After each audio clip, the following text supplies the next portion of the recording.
Good morning. हम प्राथमिक क्रियाओं को पढ़ रहे थे। 3 प्रकार की क्रियाएं देखी थी हमने, प्राथमिक क्रिया, द्वितीय क्रिया और तृतीय क्रिया, जिन्हें हम क्षेत्रक के नाम से भी जानते हैं।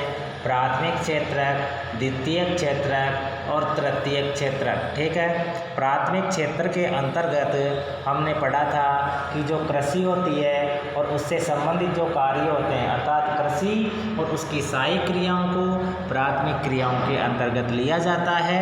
जबकि बात करते हैं हम द्वितीय क्रियाओं की, तो द्वितीय क्रियाओं में हम उद्योगों को लेते हैं। ठीक है। जो तृतीय क्षेत्र था, उस तृतीय क्षेत्रक में हम क्या लेते हैं, हम उसमें सेवा क्षेत्रक कहते हैं उसको, जिसमें हम परिवहन को लेते हैं। किसको लेते हैं? परिवहन को लेते हैं। परिवहन, ठीक है, परिवहन, संचार, बीमा, ठीक है, इसके अलावा बैंक, इन सबको लेते हैं। ठीक है।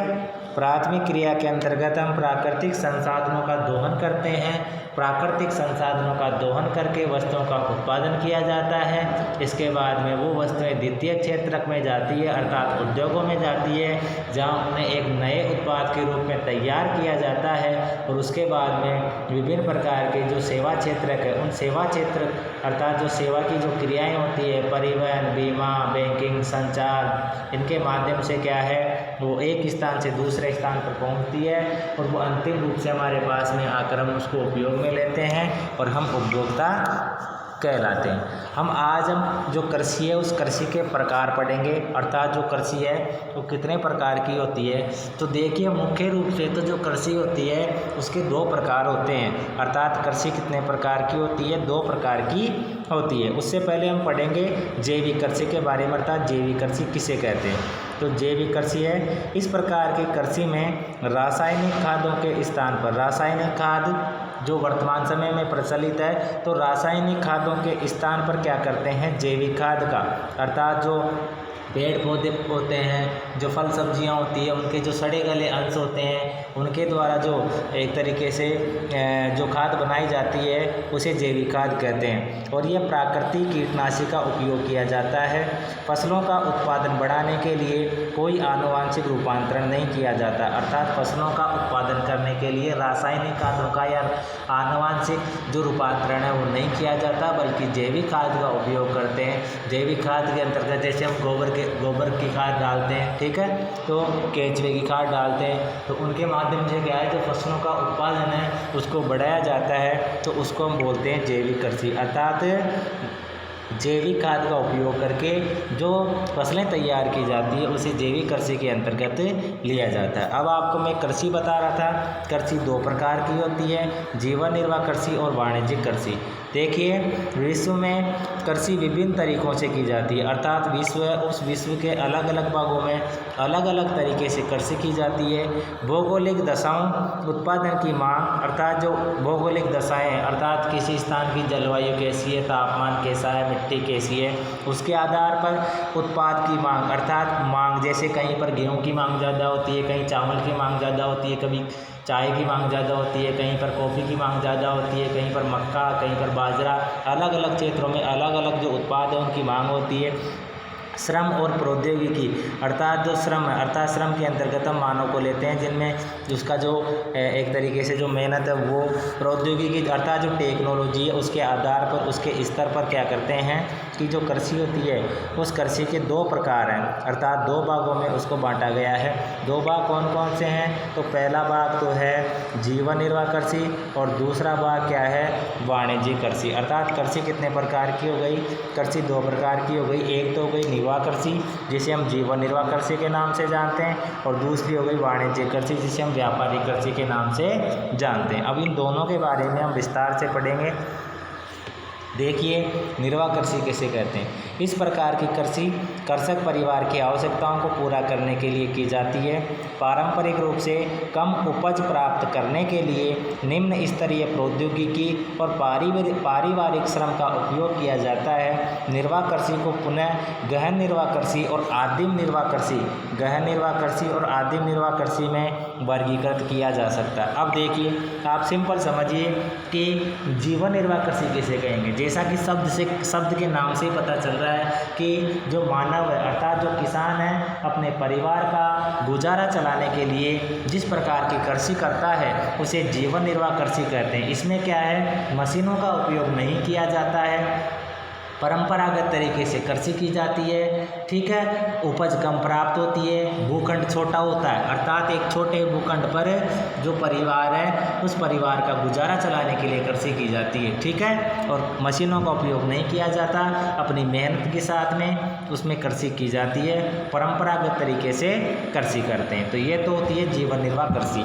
अब जो जीवन निर्वाह कृषि है उसके भी दो भाग बताए गए हैं, दो भागों में बांटा गया है। एक तो है गहन निर्वाह कृषि और दूसरी है आदिम निर्वाह कृषि। देखिए, गहन निर्वाह कृषि और आदिम निर्वाह कृषि किसे कहते हैं। गहन निर्वाह कृषि में किसान एक छोटे भूखंड पर साधारण औजारों और अधिक श्रम से खेती करता है, साधारण औजारों और अधिक श्रम से खेती करता है। अधिक धूप वाले दिनों से युक्त जलवायु और उर्वर मृदा वाले खेत में एक वर्ष में एक से अधिक फसलें उगाई जा सकती है। चावल मुख्य फसल होती है, अन्य फसलों में गेहूं, मक्का, दलहन, तिलहन शामिल है। गहन निर्वाह कृषि दक्षिणी पूर्वी और पूर्वी एशिया के सघन जनसंख्या वाले मानसूनी प्रदेशों में प्रचलित है। अब इसका अर्थ समझिए, इसका अर्थ क्या हुआ, अर्थात क्या होता है, जिन क्षेत्रों में जनसंख्या ज़्यादा होती है और भूखंड कम होता है, ज़मीन कम होती है, तो वहाँ पर क्या है, उस जनसंख्या की पूर्ति के लिए क्या करना पड़ता है, एक ही वर्ष में 2 या 3 फसलें पैदा करनी पड़ती है।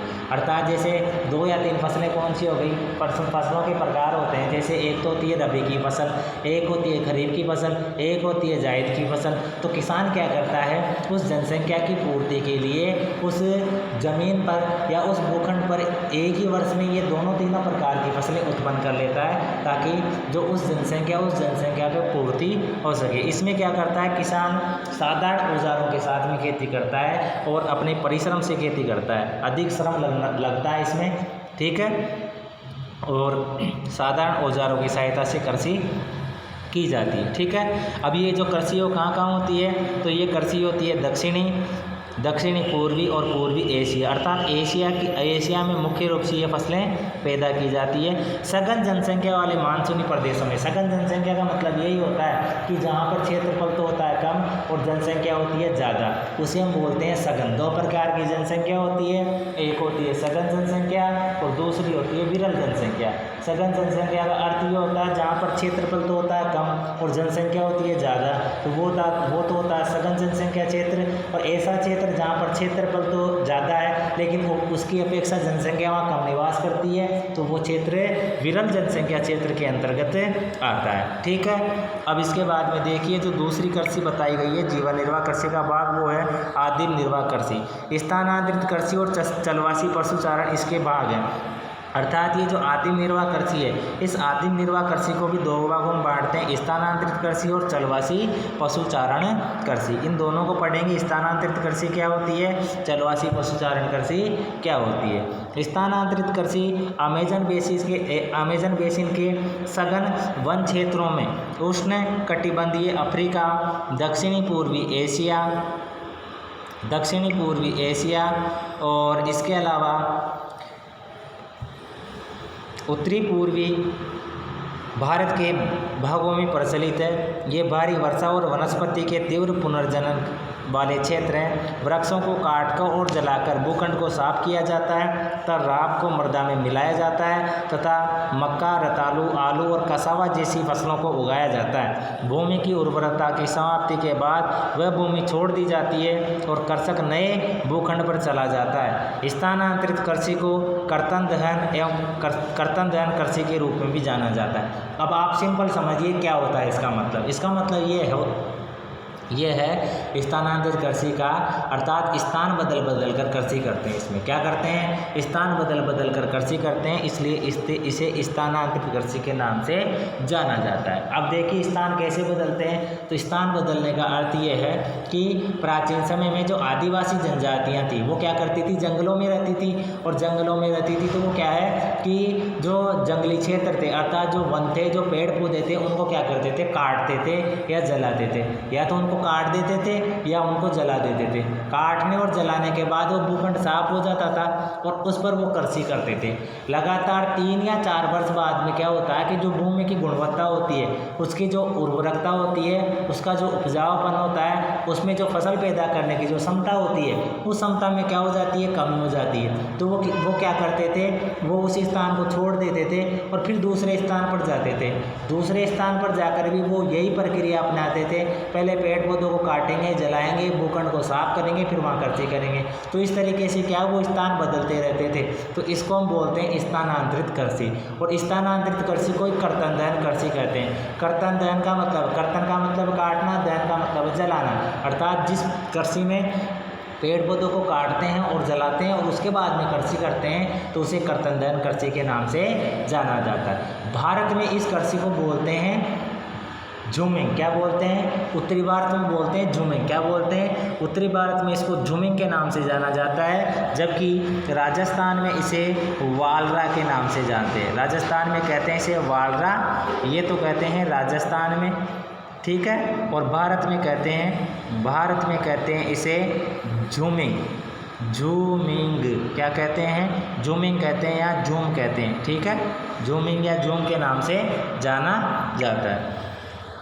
अब देखिए इस स्थानांतरित कृषि के कुछ अन्य नाम भी हैं। जैसे स्थानांतरित कृषि को विभिन्न अलग अलग भागों में क्या कहते हैं, जैसे उत्तरी भारत में तो कहते हैं इसे झूमिंग, जो मैंने भी आपको बताया। इसके बाद में मैक्सिको में कहते हैं मिल्फा, मैक्सिको में कहते हैं मिल्फा, ब्राज़ील में कहते हैं रोका और मलेशिया में कहते हैं लद्दाख। इसके अलग अलग नाम हैं। तो भारत में तो इसका नाम हो गया झूमिंग, मैक्सिको में नाम हो गया मिल्फा, ब्राज़ील में नाम हो गया रोका और मलेशिया में हो गया इसका नाम है लद्दाख, ठीक है। तो इस तरीके से इसके नाम है। इसके बाद में चलवासी पशुचारण कृषि, अर्थात चलवासी पशुचारण कृषि किसे कहा जाता है। तो चलवासी पशुचारण कृषि का मतलब ये है कि हमारे यहाँ भारत में क्या है, कृषि के साथ में पशुपालन भी किया जाता है, कृषि के साथ में पशुपालन भी करते हैं, ठीक है।